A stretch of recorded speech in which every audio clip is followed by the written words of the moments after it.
El siguiente grupo de medidores de nivel comprende una serie de instrumentos y aparatos cuyo principio de funcionamiento varía entre una clase y otra. Se va a comenzar con los capacitivos, que son medidores de nivel bastante utilizados a nivel industrial, sobre todo en la medición de sólidos, por ejemplo, en un granero. El medidor de nivel capacitivo se basa en el principio de cambio de la constante dieléctrica en el material que está incluido entre dos placas de un condensador. Para un condensador plano se sabe de electricidad básica que la capacidad está dada por esta fórmula: área de la placa dividido entre distancia entre las placas que forman el condensador, multiplicado por una constante dieléctrica que depende del medio. Para el aire, generalmente la constante dieléctrica se aproxima a 1. Epsilon 0 es una constante universal física que aquí va a entrar siempre en la fórmula. El principio de funcionamiento del medidor capacitivo se basa en el cambio de capacitancia de acuerdo a cuándo está el nivel o la masa de líquido o de sólido ocupando una determinada posición o una determinada área dentro del condensador que se sumerge en el interior del tanque o recipiente en donde se quiere realizar esa medición de nivel. El medidor capacitivo tiene dos opciones básicas. Si la sustancia, por ejemplo el líquido a medir, es conductor, es necesario entonces cubrir la placa con una resina o material aislante, puesto que si no el efecto capacitivo se pierde completamente porque se produciría una carga eléctrica y una distribución de carga eléctrica que anularía completamente el efecto capacitivo. Es el caso del dibujo de la izquierda. Sin embargo, si la sustancia líquido sólido es dieléctrico, es aislante, no conduce la corriente eléctrica, se puede colocar el electrodo o la placa desnuda sin necesidad de recubrimiento dentro del tanque. Estas son las partes para cuando el líquido es conductor, el aislamiento importantísimo, y cuando el líquido es aislante o no conduce la corriente, no es necesario ese aislamiento.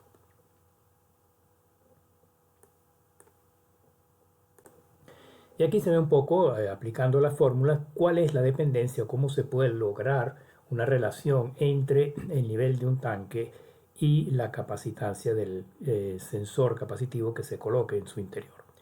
Supóngase el tanque que está a la izquierda, donde existe un capacitor muy sencillo, determinado por esa línea vertical a la derecha, que está identificada abajo como área, ancho por altura, realmente es una línea, es una placa vista de canto, y el capacitor en este caso estaría formado por dos placas. La primera sería esta placa cuyo canto se dibuja aquí, y la segunda sería la placa o la pared supuestamente metálica del conductor.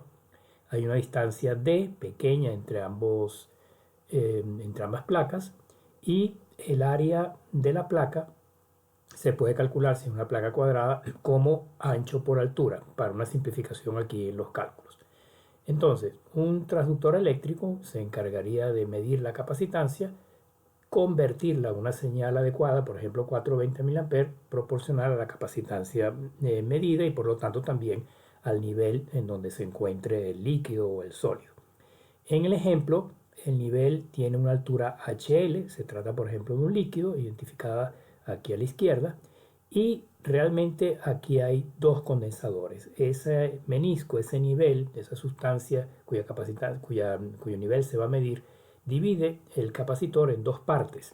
La primera parte tiene una capacitancia llamada CA, y es en la zona donde está el aire, donde no hay líquido, en la zona superior. Y esa capacitancia, según la fórmula vista anterior, será igual a la constante dieléctrica número 1 del aire, en este caso, multiplicada por el área de la superficie que esté al aire entre la distancia entre las placas. La capacitancia del segundo condensador, que es el inferior donde está el líquido, se calcularía utilizando la misma fórmula, pero aquí el epsilon R cambia, puesto que ya no se trata de aire, sino de otra sustancia con otra constante dieléctrica distinta. Se llama epsilon R2. El área sería el área de la placa que está cubierta por el líquido, y la distancia sigue siendo la misma, puesto que el condensador tiene la misma separación a lo largo de todo el recipiente. Se trata entonces de dos condensadores que están conectados en paralelo y según electricidad básica se sabe que la capacitancia total de un arreglo de condensadores en paralelo es la suma de las capacitancias de cada uno de los componentes. Por lo tanto, la capacitancia total sería Ca, capacitancia del aire, más Cl, capacitancia en el líquido. Y sustituyendo los términos de arriba, quedaría la fórmula como 1 sobre D, paréntesis A epsilon R1 más AL epsilon R2.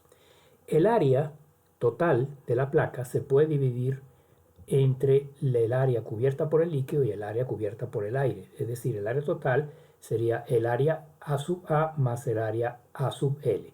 Y ese área total es conocida. Por otro lado, el área es ancho por altura, donde el ancho es el mismo y la altura sería la altura del líquido hasta donde llega y la altura de la otra parte del condensador, la altura del aire. Sustituyendo esas fórmulas de área en la ecuación que está aquí abajo, al final se puede llegar a la conclusión de que la capacitancia total es una constante K1 más constante 2 por la altura del líquido, donde la constante 1 y la constante 2 van a depender de las constantes dieléctricas epsilon R1 y epsilon R2 del aire y del líquido respectivamente y del ancho y altura total de la placa del condensador.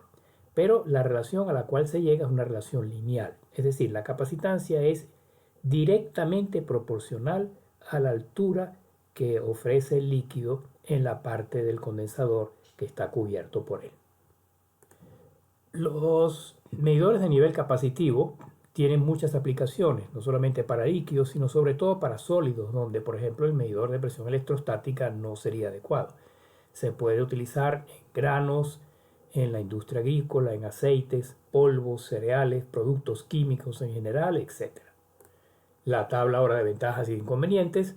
Ventajas: mínimo mantenimiento, para medición puntual o continua, compatible con, como se vio, gran cantidad de sustancias, siempre y cuando se conozca la constante dieléctrica, y ajustarse a cualquier tipo y forma de recipiente. Los inconvenientes son los siguientes. El más importante tal vez es la variación de la constante dieléctrica, que hay que conocerla y es susceptible, por ejemplo, a cambios de temperatura, lo cual causaría errores en la medición. Y eso requeriría, sería el segundo inconveniente, una calibración frecuente en campo. El siguiente medidor de nivel sería el conductivo. El conductivo es un medidor que por lo general es discreto, es puntual, no se usa para medición continua, sino para medición puntual. Y consta de uno más electrodos que se sumergen dentro, por lo general, del líquido cuyo nivel se quiere medir y se coloca una pequeña diferencia de potencial o voltaje entre ambos electrodos. Cuando el líquido, que tiene que ser conductor, se tapa los dos electrodos o los electrodos que haya, entonces se produce una pequeña corriente eléctrica y el sensor correspondiente interpreta esta corriente eléctrica como que el nivel ha llegado a ese punto. Se utiliza generalmente como alarma de nivel alto, nivel bajo, para manejo de bombas. Por ejemplo, nivel muy bajo de un tanque, enciende la bomba de llenado o apaga la bomba de achique, y también para el control de válvulas on-off. Y aquí se observa en este esquema, el dibujo esquemático, el principio de funcionamiento de ese medidor de nivel conductivo. En la derecha hay dos electrodos, el primero se sumerge, por ejemplo, hasta la parte inferior del tanque, el segundo se coloca de manera que cuando el líquido llega a él, se mida el nivel correspondiente o se dé una alarma o se simplemente cierre o abra un contacto. El siguiente medidor de nivel es el térmico. El medidor térmico se basa en diferencias de las características térmicas de los fluidos y utiliza un sensor de temperatura que es calentado eléctricamente. Se utilizan también, igual que los medidores conductivos, como medidores de nivel discreto o switches de nivel o interruptores de nivel. Aquí está el principio de funcionamiento del medidor de nivel térmico. Se coloca una resistencia dentro de un termopozo, esa resistencia se calienta eléctricamente. Cuando la resistencia está en contacto con el aire, la disipación es lenta. Sin embargo, cuando el líquido está o llega a donde está la resistencia, donde está el termopozo, y este queda sumergido dentro del líquido, la transmisión de calor se hace mucho más acelerada y el sensor correspondiente con su transmisor detecta este fenómeno y envía una señal indicando que el nivel llegó a esa posición. Otro principio en el cual se basan los medidores de nivel es el medidor de nivel sónico o de ultrasonido. Este también es uno de los medidores de nivel más utilizados, sobre todo cuando se trata de líquidos, por ejemplo, inflamables como gasolina o hidrocarburos. El emisor sónico, que se utiliza no solamente para medición de nivel, sino también otras variables, como se verá posteriormente en el caso del flujo, se trata de un cristal piezoeléctrico, es decir, un cristal que al ser excitado eléctricamente vibra y viceversa. Al ser excitado mecánicamente produce una pequeña distribución de carga que se traduce en una pequeña corriente. El medidor sónico se basa en la producción de una onda sónica que viaja en el medio desde un punto hasta la superficie de interfaz entre, por ejemplo, líquido y aire. Y ahí se produce un rebote. El medidor sónico tiene también un receptor piezoeléctrico que recibe la onda reflejada. Si se conoce la velocidad del sonido en el medio y se conoce el tiempo de viaje de la onda de ida y vuelta, por la fórmula altura igual velocidad por tiempo entre 2, se puede calcular fácilmente la distancia entre el medidor y la interfaz líquido-gas y por lo tanto indirectamente se tiene cuál es el valor del nivel. Hay varias formas de conectar el nivel ultrasónico o sónico, por ejemplo, en la parte superior del tanque, bien sea con un sensor que incluye internamente tanto el transmisor como el receptor, o transmisor y receptor por separados, o también se pueden colocar en la parte inferior del tanque, dentro o fuera del tanque, como ilustra la figura aquí. En esta lámina se ve un detalle de cuál es la constitución interna del medidor sónico, generalmente es ultrasónico.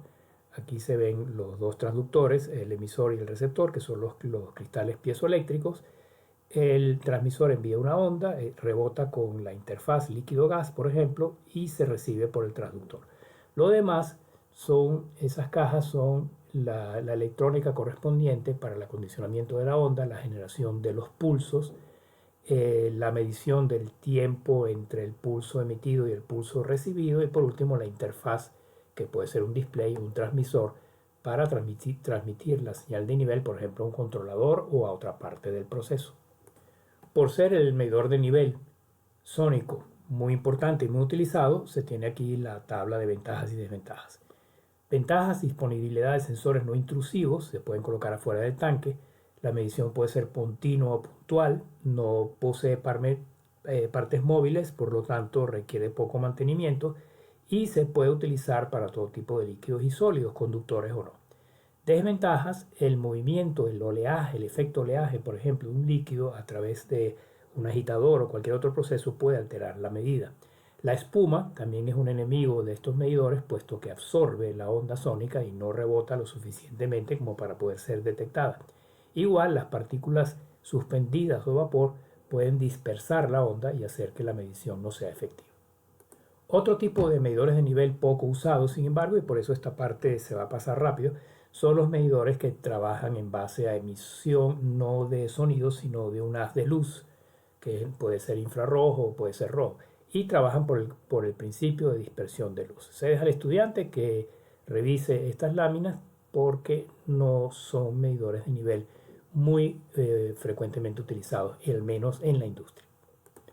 Por último, para terminar este capítulo, el medidor de vibración, que sí se utiliza en muchas aplicaciones donde el resto de los medidores no tendría o no prestaría un servicio adecuado. El medidor de vibración consiste de un diapasón que está conectado también a un cristal piezoeléctrico que lo hace oscilar a una frecuencia que sería su frecuencia natural de vibración o de oscilación.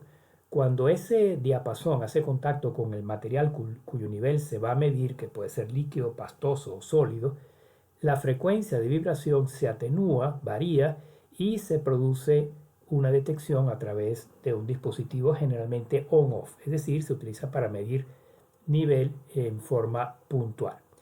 Para su funcionamiento correcto, el material en contacto con el diapasón debe tener una densidad mínima de unos 12 kilogramos sobre metro cúbico.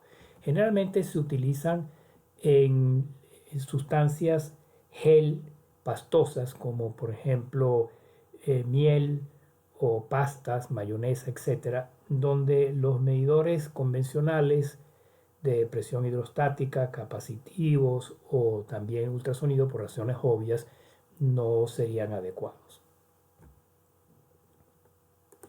Bien, en el próximo capítulo se va a terminar este tema sobre nivel, donde se van a ver dos medidores importantes, el medidor radioactivo nuclear, utilizado sobre todo en tanques grandes, presurizados, por ejemplo, gas en estado líquido, licuefado, etc. Y también se va a ver los medidores de radar o los medidores electromagnéticos que están desde hace algunos años tomando un auge muy grande debido a la gran cantidad de aplicaciones a los cuales se les puede conectar, en parte por la disminución de costo que ha tenido en los últimos años. Esos dos tipos de medidores se verán en el próximo capítulo y también, ya para finalizar el tema, se va a ver un resumen en donde se especifican en forma comparativa las características de todos los medidores o que se han visto en el tema que se está tratando a continuación.